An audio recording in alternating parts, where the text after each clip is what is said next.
Tampang terduga perong teman Liga Akbar, tulis status saat Eki Vina tewas. Liga Akbar Cahyana ternyata memiliki satu orang teman yang dipanggil perong. Teman Liga Akbar Cahyana yang dipanggil perong bukanlah Peggy Setiawan yang kini sedang menghadapi sidang pra-peradilan. Bahkan perong teman Liga Akbar Cahyana ini juga menulis status saat Eki dan Vina tewas di Jembatan Talun Cirebon pada Sabtu tanggal 27 Agustus tahun 2016.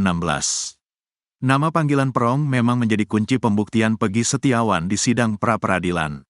Perong mengacu pada DPO kasus Vina Cirebon yang tertuang dalam putusan pengadilan. Disebutkan DPO kasus Vina Peggy alias Perong berusia 22 tahun pada tahun 2016 silam. Peggy alias Perong beralamat di Desa Banjarwangun, Kecamatan Mundu, Kabupaten Cirebon, Jawa Barat. Ciri-ciri Peggy alias Perong memiliki tinggi 160 cm, tubuh kecil, rambut keriting, dan kulitnya hitam. Di tengah perdebatan Peggy Setiawan bukan perong, kini muncul teman Liga Akbar Cahyana yang memiliki panggilan serupa. Liga Akbar Cahyana diketahui berteman dengan akun Facebook Rian Fauzi. Perlu diingatkan kembali, Liga Akbar Cahyana merupakan teman Eki korban kasus Vina Cirebon. Pantauan tribunnews.bogor.com, Liga Akbar Cahyana memiliki beberapa foto bersama Rian Fauzi. Dilihat di postingan Rian Fauzi pada tanggal 9 Desember tahun 2016, ada percakapan dirinya dengan akun lain di kolom komentar. Akun Facebook Aris Munandar menulis komentar, "Peruung." Lalu dibalas Rian Fauzi, "Apo?" Dalam percakapan di komentar, Rian dan Aris janjian untuk mabuk. "Kata udah bukan bajingan elegerong, ngerokok aja kagak," balas Aris Munandar. Selain itu saat Eki dan Vina tewas, Rian Fauzi juga menulis status di akun Facebooknya. Ada 3 status yang ia tulis pada tanggal 27 Agustus tahun 2016, Ekir, emot ikon sedih. "Selamat jalan kawan, emot ikon sedih. Mudah-mudahan ente masuk surga kaye. Amin." Walau begitu Kabid Hukum Polda Jabar Kombes Nur Hadi Handayani menekankan bahwa tersangka kasus Vina Cirebon adalah Peggy Setiawan kuli bangunan. Peggy yang dimaksud Polda Jabar adalah itu, Peggy kuli. Bukan Peggy-Peggy yang lain, kata Kombes Nur Hadi Handayani. Saat bertanya pada teman Peggy Setiawan, Dede Kurniawan pun Polda Jabar berhasil mengorek nama panggilannya. Menurut Dede Kurniawan, nama panggilan Peggy Setiawan adalah Pegong. "Pegong, Rong?" tanya Kombes Nur Hadi Handayani. "Bukan," kata Dede. "Apa tuh?" timpal Kombes Nur Hadi Handayani. Dede Kurniawan kembali mengatakan bahwa panggilan Peggy Setiawan di Facebook adalah Pegong. "Pegou ya? Oh, Rong, oh, hampir mirip ya," kata Kombes Nur Hadi Handayani. Sudah, kita catat Pegong," kata Hakim Eman Sulaiman di sidang pra-peradilan Peggy Setiawan.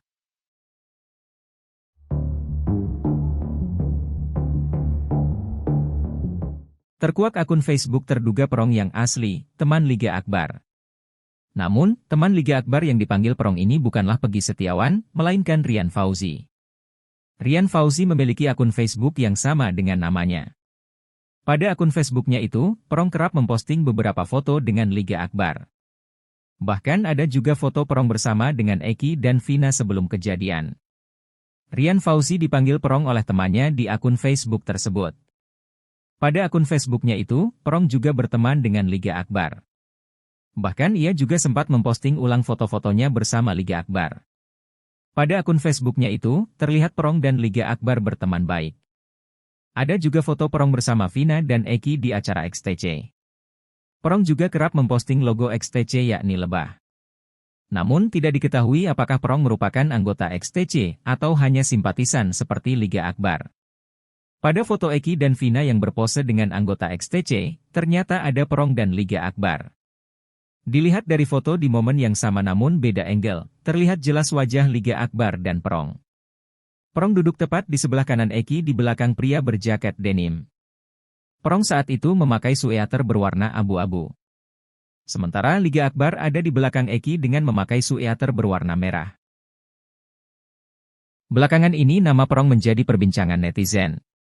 Nama sosok perong ini ditemukan netizen dalam lingkaran pertemanan almarhum Vina dan Eki di media sosial.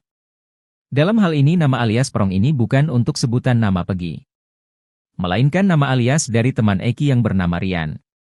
Dalam sebuah diskusi netizen di Facebook, ditemukan bahwa sosok Rian ini dipanggil dengan nama Perong oleh temannya di media sosial dalam unggahan tahun 2021 lalu.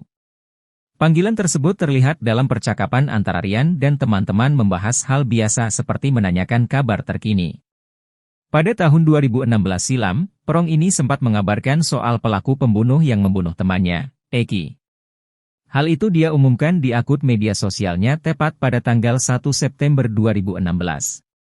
Dia juga mendoakan agar almarhum Eki tetap tenang di alam sana. Dalam kolom komentarnya, Perong tampak menjelaskan soal postingannya itu.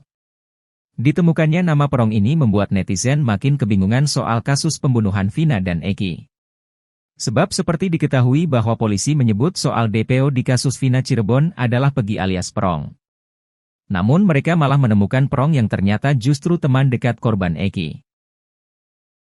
Pegi Cianjur bantah terlibat kasus Vina, sosok ibunya ada di foto ex-Bupati Cirebon.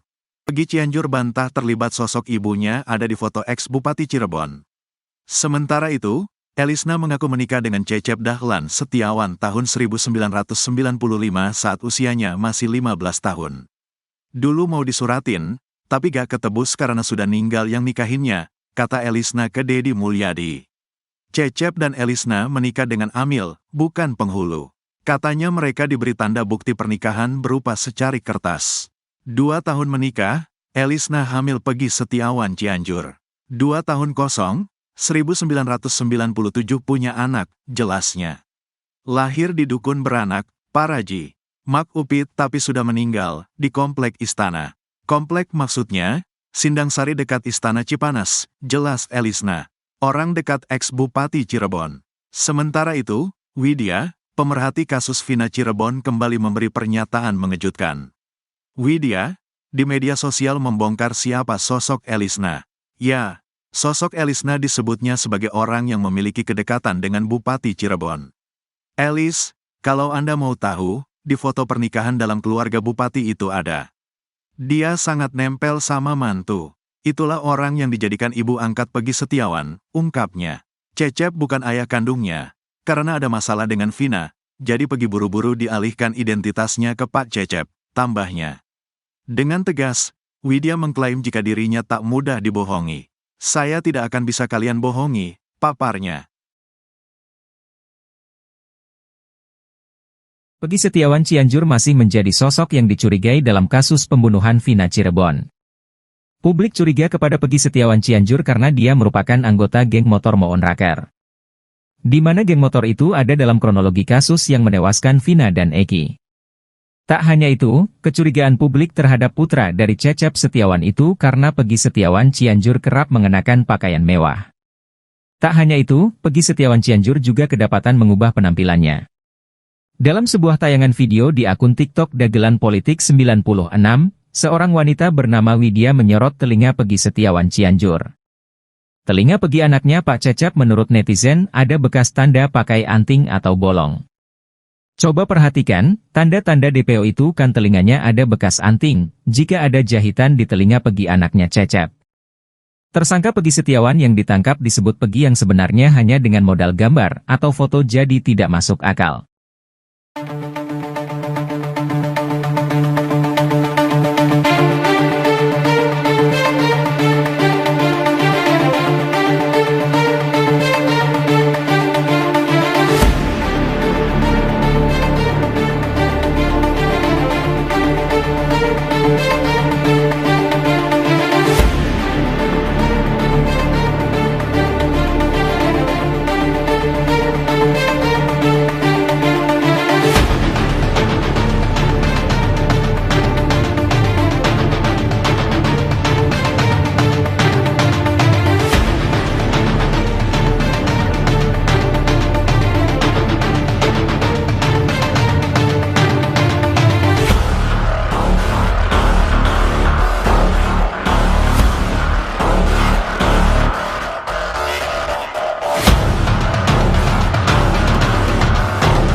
Detik-detik tim kuasa hukum Polda Jawa Barat tiba-tiba menampar seorang pria bertopi terekam secara live. Peristiwa itu terjadi di depan ruang sidang pra-peradilan Peggy Setiawan di PN Bandung, Selasa, 2 Juli 2024. Beberapa orang di sekitarnya menyaksikan aksi tampar pipi itu. Kabid Hukum Polda Jabar, Kombes Nurhadi Handayani baru saja keluar dari ruangan sidang. Nurhadi didampingi timnya kemudian menjawab beberapa pertanyaan dari wartawan yang sudah berkumpul di depan ruangan. Ia menjelaskan, dalam sidang pembacaan jawaban dari tuntutan kuasa hukum Peggy Setiawan, pihaknya menolak secara keseluruhan. Kombes Nurhadi juga menegaskan bahwa pihaknya sudah mempunyai 3 alat bukti yang cukup untuk menentukan Peggy Setiawan sebagai tersangka. Ia juga mengatakan bahwa Polda Jabar akan menyanggan semua alibi yang disampaikan oleh kuasa hukum Peggy Setiawan. Kemudian saat Nurhadi Handayani hendak menerangkan soal perbedaan ciri fisik Peggy DPO dengan Peggy Setiawan, terlihat seorang pria bertopi mencoba mendekatkan ponselnya ke arah depan. Pria itu tampak berdiri di belakang tim kuasa hukum Polda Jabar. Sejak awal wawancara, pria bertopi itu sudah ada, namun posisinya di belakang kuasa hukum. Namun ia terlihat berusaha maju untuk mendekatkan ponselnya ke arah Kombes Nurhadi. Rupanya gerakan tangan pria itu menarik perhatian tim kuasa hukum Polda Jabar, Anang Usman. Anang Usman yang berdiri di belakang Kombes Nurhadi langsung melihat ke arah pria bertopi itu. Melihat pria bertopi itu, Anang Usman pun langsung tersenyum. Keduanya sepertinya saling mengenal, di mana pria bertopi itu langsung mengulurkan tangannya ke arah Anang Usman. Pria bertopi itu lalu membungkukkan badannya sambil memegang tangan Anang Usman.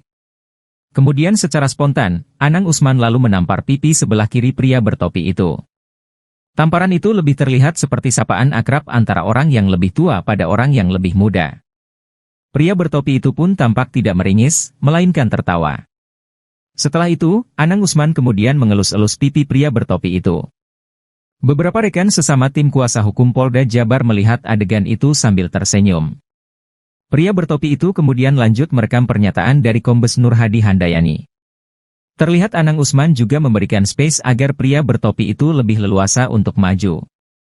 Saat adegan itu terjadi, Kombes Nurhadi Handayani tampak cuek dan tidak terganggu dengan keakraban di belakangnya.